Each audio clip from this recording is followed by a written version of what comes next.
I think Nigel Farage, his relationship with Trump will help him. Right, okay. Because Trump is a good president, and I think he will give him the best advice. Right, okay. I think Starmer is alienating America, and we should be good friends with them. We should be friends with Trump, be his ally like we've always been. He's pushing them away. He's pushing everybody away. He thinks he's a president, he's not, he's a prime minister, and he needs to remember that.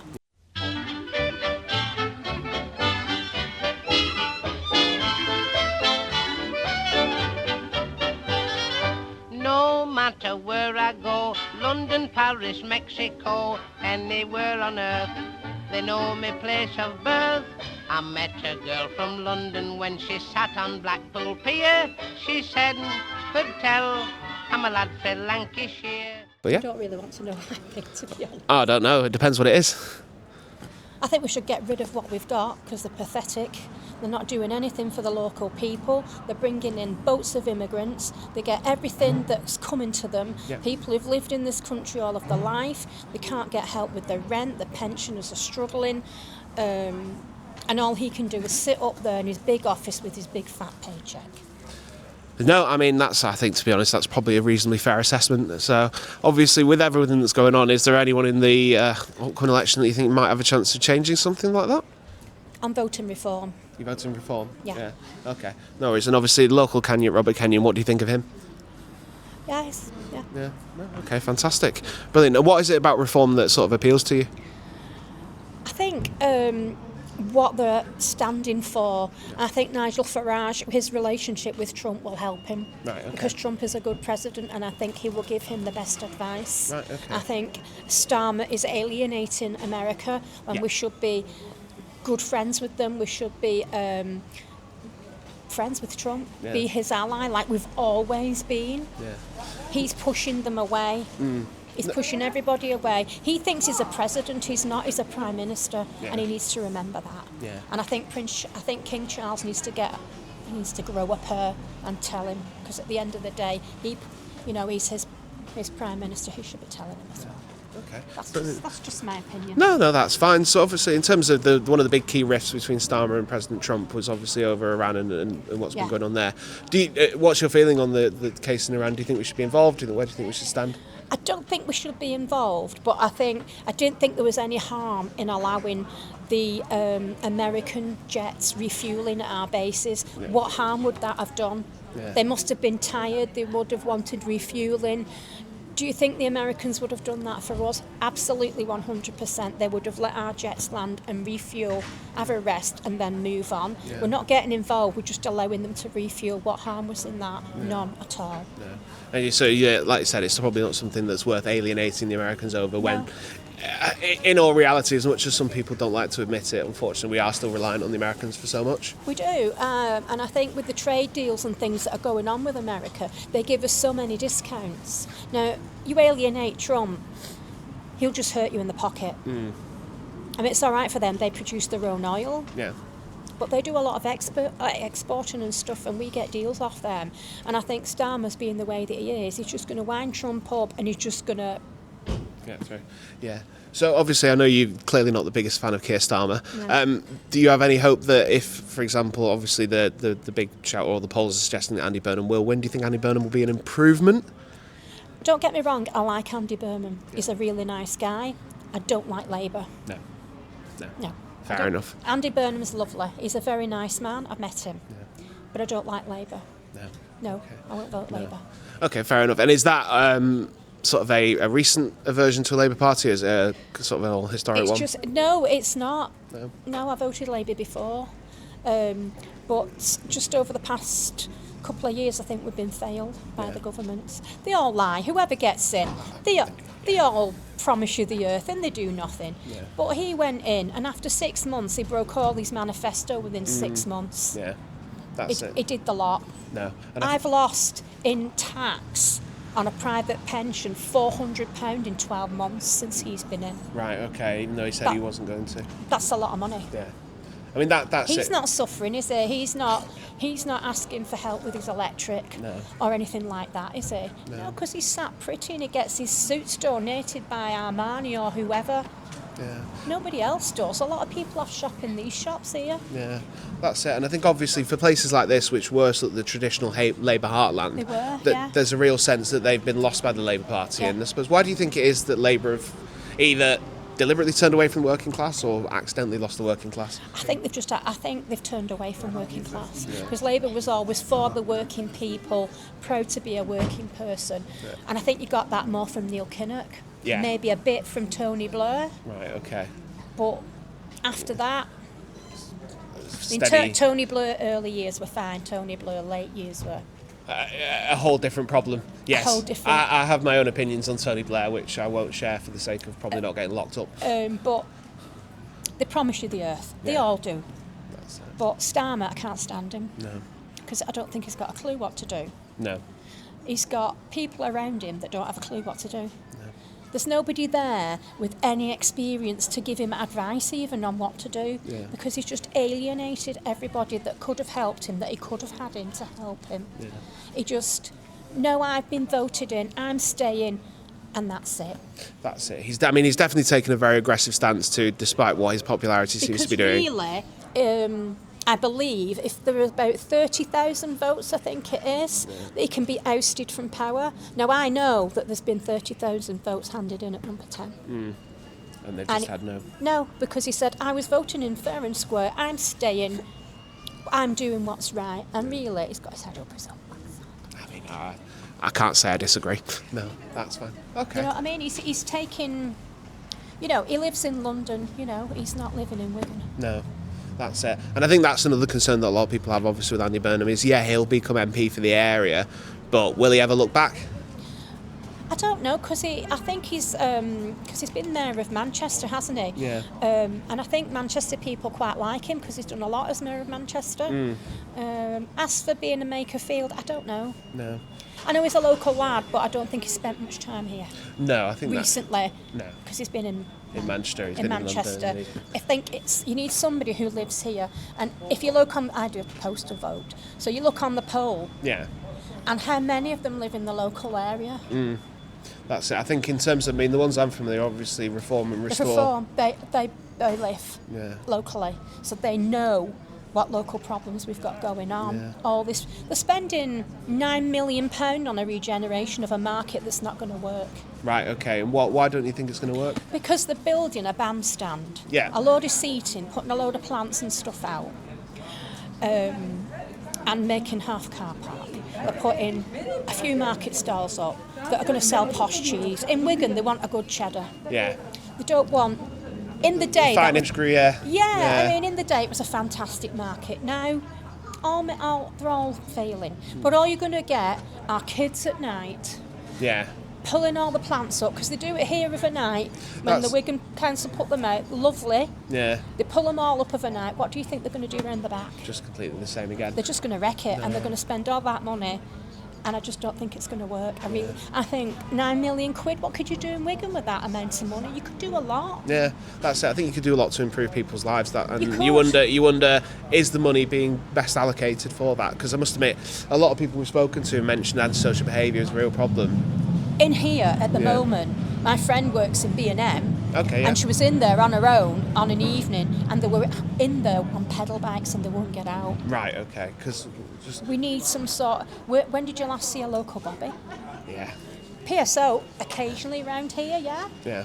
What you need is a good old-fashioned bobby to kick somebody's butt. That's what you want. When I was young, they used to just grab you by the scruff of the neck. Where do you live, lad? And take you home. Yeah.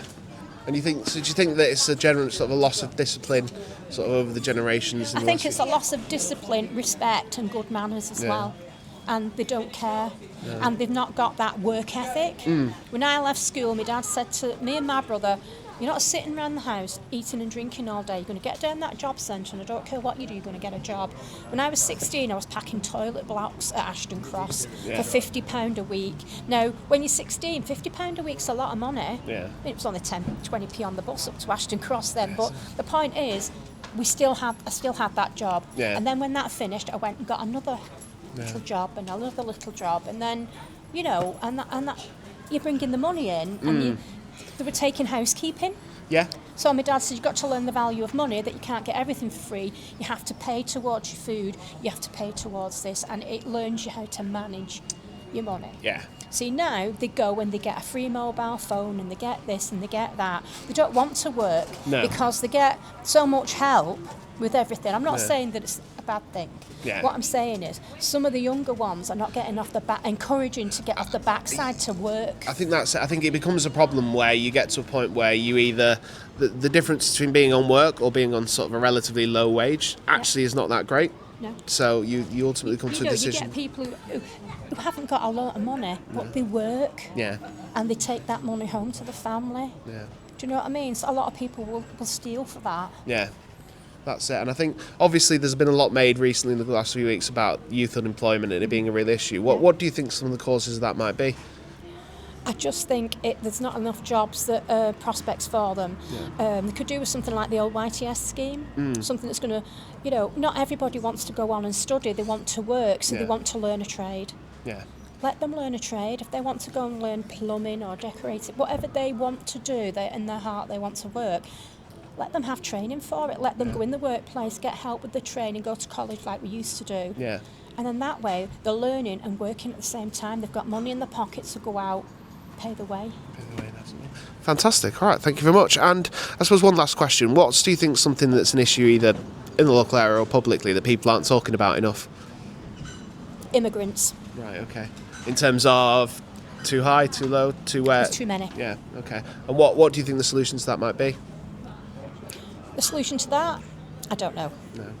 I don't know. But I think we've got too many. They go to the top of the housing list. Yeah. And we've got veterans living on the street. You know what I mean? We don't look after our veterans. Trump looks after his veterans. Yeah. We don't. They're getting housing. They might not get the best housing, but wouldn't it be better if a veteran who was living on the street got some housing? Yeah. They come over, they get a mobile phone, they get an iPad, they get training on how to use it. And they have the best trainers, the best... You see them round in Adidas tracksuits and stuff like that. Yeah. No, they're just sat around, or they're on these little scooters running round Ashton. Yeah. Okay. Yes. No. And you do wonder about things like insurance sometimes. Yeah. The thing is, people. It just makes people go on the side of hate. Yeah. Some of the people that are coming in probably need your help. Yeah. Do you know what I mean? They're having a bad time. They need your help. They need to come in. But if you've noticed, it's all men that are coming in. Yeah. My brother's got a theory about that. Okay. I'm not going to go into it, but that's fine. Don't. If you notice, it's all men that's coming in. It's not women. Yeah. To me, that's a red flag. Right. Okay. They could be sleepers. I think that's it, and I think my concern might be is I don't trust the government in any way to be vetting anyone. They don't. No. Because they've let murderers in. Yeah.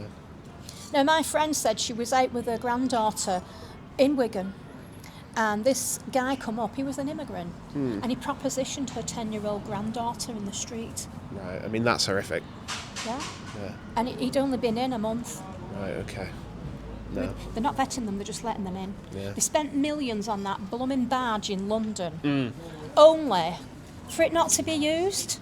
Taxpayers' money. No, I mean, yes, I think my gripes with the number of things that the government spends money on and then doesn't use could probably write a whole book, but yeah. I mean, Wigan, they'll put up a great big statue that costs an absolute fortune.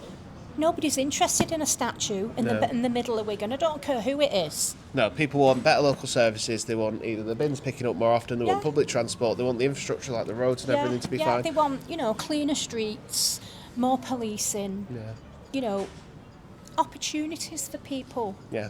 Not everybody wants to sit around. There's a lot of people who are really trying very, very hard and are just not getting what they need. Yeah.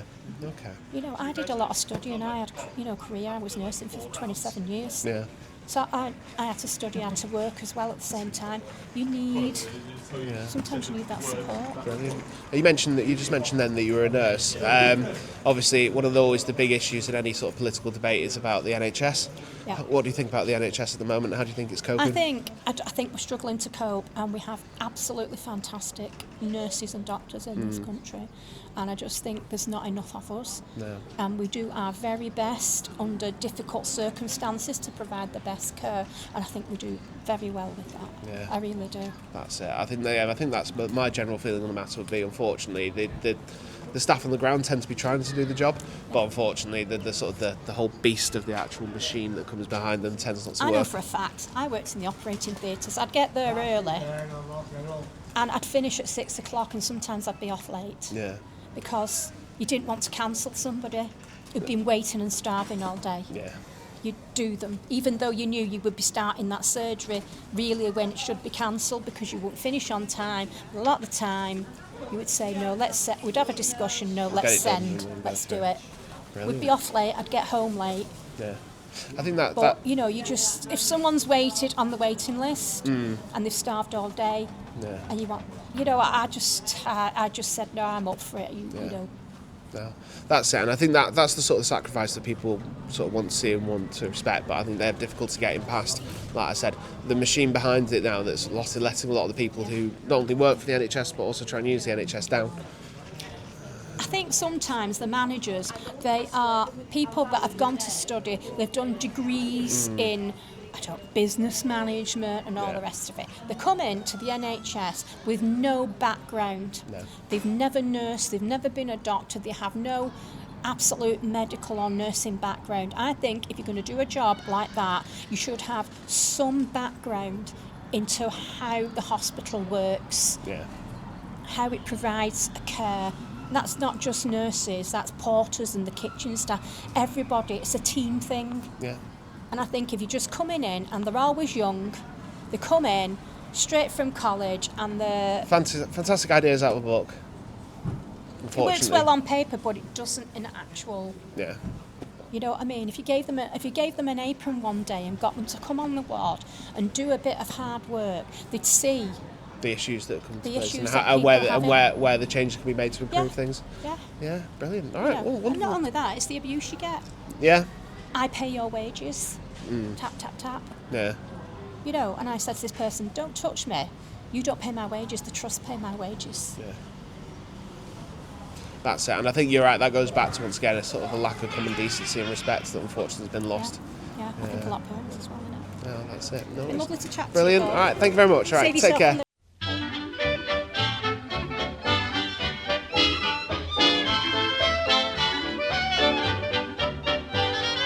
No matter where I go, London, Paris, Mexico, anywhere on earth, they know me place of birth. I met a girl from London when she sat on Blackpool Pier. She said, could tell, I'm a lad frae Lancashire.